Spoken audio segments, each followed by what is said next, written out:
CM the chair lauduna BJP legislature party luchingba singya wangba thak ki mifam pangthokre hari ozama sida mifam sida khoina phangba pawge matung ina April da pangthokaturiba samgi election si saruk yanana bagi matang da su khana neina bagi yauri hari adudana tana bagi thabak launa bagi aduga hoje hoje paikhatliba chakhat thaurangi thabak sing hena yang changsinna bagi matang yauri na hairi aduga khoi cabinet expansion gi su yauri matam khara khajikti thengthana ba khanghalak ba leire haina su pali sigi matang sida ja khoni yengba yari si housing si manipur gi haidi cabinet meeting da handak miyamna sum yengba handak pangthoki be assembly si su miyamna ipen het pen da bagi mami amadi chauna tari ko adigi lakadori ba April the Bangkok Toriba Assamgi election si sida sudum masida meeting sida su wari sai hari tubu jam miyam na pamle basi lengak ama leiragadi khogi cabinet expansion ministry expansion si thuna tawbasima pami aduga thabak lawba haibase oza khogi bot mayada hek thabot lawbagi issue ji oza thabak si hapni na miyam se government service permanent changuraga masigi senju mangba thajaba su mangbagi thabak si uja khoi adum tattana udana leiraba election maya khodingi udana leiba thabak watho ama khakni do handak mamang da su khoi gi oja lawba dagi lawbagi keno su leigre oja sigi matang se dum kari haini miyam na dum comment se pass taw na ba matam da election da season na ba paisa oina miyam dagi aidi thok mok taw bo na su dum ui masi ozagi mota kari kamai ni yeng be kamai thamini akhoi maru aina akhoi state sida ha batare akhoi haukiba matam kharagi mamang da gi hauna election me ata akhoi thabak si akhoi yamna mega oiba recruitment process tawgi pose si mamang ni tam kharata gi akhoi na so state sida tajarai akhoi na ujarai aduga kaigum matam da akhoi gi mamang da lerami ba lengak sinati akhoi thabak si kausal lamaba aduga haidopang namam da na matung da lakpa aduga government sidiki mathakta asoba burden adum oi hobu su yawi kaigum matam da akhoi gi financial provision phajana leitana akhoi gi mamang gi leriba lengak tu na magi election gi oiba mieng da haikatra election gi mieng da haibasi nakal ani ohum thokne yeng batai yeng bayai ada mai kano sing sina thabak khara haphoragati moi gi election da haphoriba mi sing tu tagi support phangani ada gi nakal amrom da thaba hapiba myoi sing si tagi open secret akoi manipur da corruption se dum tawnei dana ko ana corruption tawba tu gi adu gi paisa sing du na moi gi election gi expenditure hoigani haibna singba moi gi su tongan ba keno leibagi ra natragana sarkar gi leiriba koi gi department sing se mase sida akoi batam sang na koi recruitment process se mase akoi gi tindaraga lakpana mara moraga toan ba department ta magi leigata ba leifam thokpa karmachari sing se phasana leitabdagi smoothly function tawba ngamdaba department phoba yawbagi pawso dum lei adum bagi tangai phadaba sing du leibagi madu mention laga strict koiba yamna effective oiba governance sama leinanabagi point of view da bu oiribra se dum tawnaba thabak ni ado ama boire akoi leingak sida haujiki leiriba manipur government ki adugomba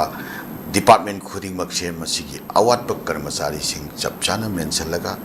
akoi gi sire leiriba thabak phangdaba naha sing sida su thabak khara phanghananabagi job creation gi opportunity ama job opportunity ama naha sing da phanghan biba as well as department sing si strictly function toba naman ba ko aduga sigi mieng se sida thabak sabjana hapna na ba magi financial gi adumba concurrence kari kra lofam thopa approval sanction phajana lauraga pot oitaraga di madu phaba khongthang ne na dum haibai yai aduga nakalam romda election point of view da pangko koksen biramaga adugi thabak sing du apply toriba aduma naha sing sida makoi gi career mangna na ba natraga makoi gi tungda lakata ba adumba moi gi future da makoi kokta so burden nama biram na bagi khongthang ti ending de aduga nakalam romda akoi lengak si pai riba BJP ki legislature party ki mifam phamaga toan toan bo wafam kya ama hujik haibi krisi si wafam sing si khana bai khongthang pai khati ha ba si chu koi yamna authoritarian oiba nataba koi leiriba legislature mayam do punna phamin naraga kari kari agenda pai khachi ge ko khachi ge gaina khanna nei naraga mayam legislature mayam sigi mot tu tara matugda koi leiriba council of ministers honorable chief minister na lusingaga sina paikhat kadaba thabak tharam sin du phajana mayam ge advice matungina paikhat bai khongthang na sing satpa sum bagi keno si am toi tawan ni si yam phai adu khwaile lebak thibadi leingak se sem graba matungda hujik phawba cabinet si expansion to bang nam da se kari gi no si maram kari gi no si ada kari compel situation dai bagi no expansion to bang nam ris natraga masi expansion tawdri basi ki manam mama dilai pham thuya ba ado moye manungda expansion torokpa matamda akhoi madudai da akhoi aike mantri oiba phangdre haina confirm to kanda phanghaudaba mayam china tongan ba revolt tama lakani internal revolt tama lakani haibagi apprehension lairabra yes yes natragana lengak sida center na mantri mayam se pirak tringai da masi ke portfolio mayam se pulap pairaga chief minister nang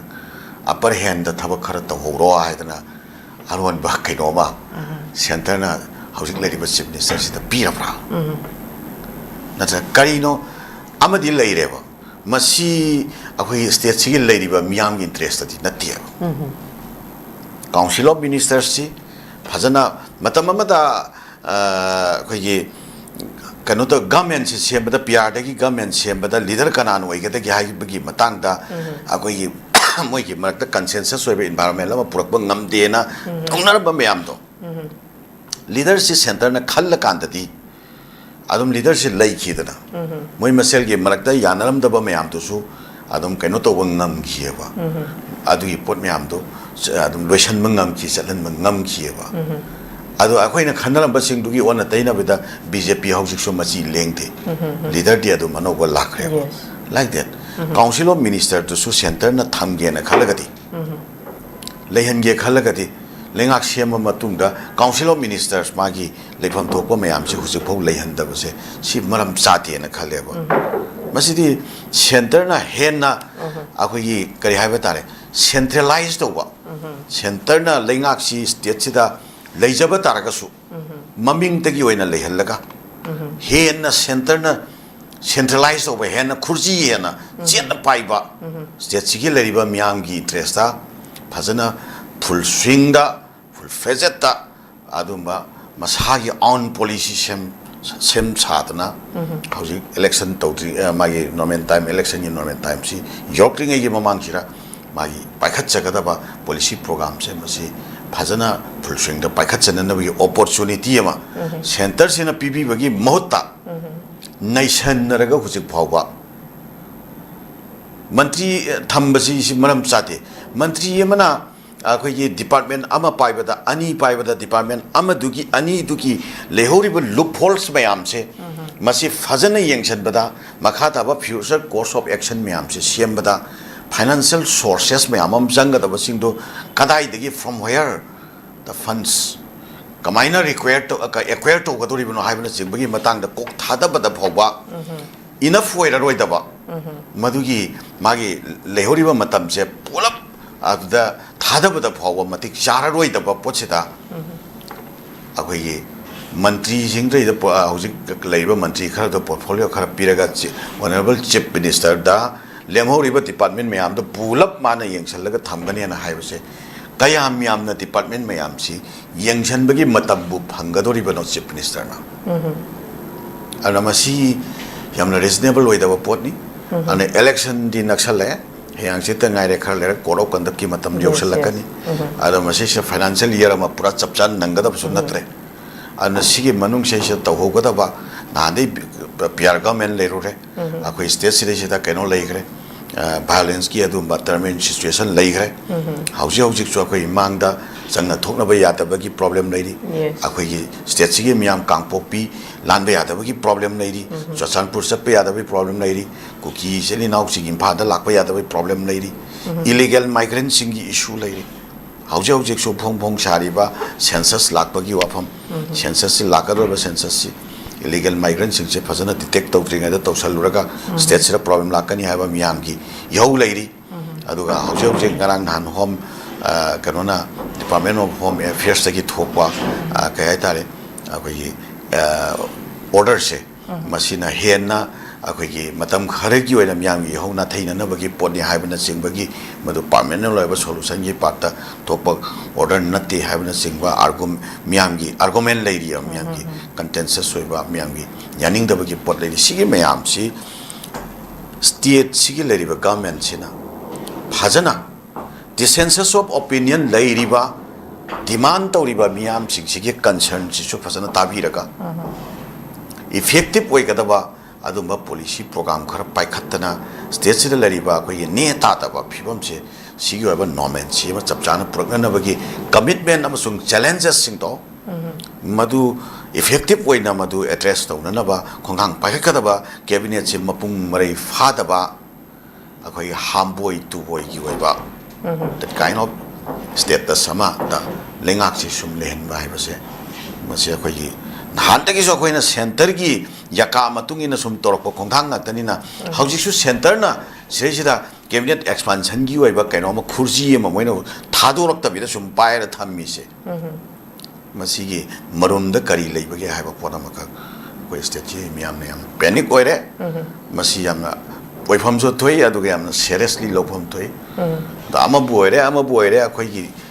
praja ama oibagi akoi gi praja gi voice represent tawwa ama oina akoi na haijaning badi state sida lariba politician singna center na magi political party du gi lusing na ka hen na chupi paisan ba that kind of manner that kind of attitude se mas sakam tawbi ga no sing ko na sabchaba center na bu ya biraga di loire haibagi wakhalon du da akhoi gi oiba hak myamam khak compromise tawraga adum yana ba chatpagi mong da akhoi state si lariba politician sing sina leigib daragati akhoi future se masi center na magi design tawriba center na architect tawriba adugi potu da sum akhoi future sum thamba daragati akhoi asa se kya pakshan na akhoi asa se ude haiba tare ana akhoi na akhoi gi oiba irom dom gi oiba policy program khara akhoi chapchana akhoi laptop seraga madugi policy program sing do center sibu accept to halaga madu accept to na bagi da makta akhoi tawpham thokpa bargaining center da chapchana to na bagi khongthang da commitment da akhoi state sigi politician sing naung tang mai on jandri phokti 100% center gi yaka matungi na chatpagi that kind of policy da akhoi follow to sum chat lei taragadi akhoi gi oiba political future as well as akhoi people mayam sigi collective hoiba destiny ama semkat pagi khongthang na chingba swaida yamna asoba gray area ama question mark ama mayok na kadra haiba wakhalon se sumai hangat saki. Okay, thank you very much.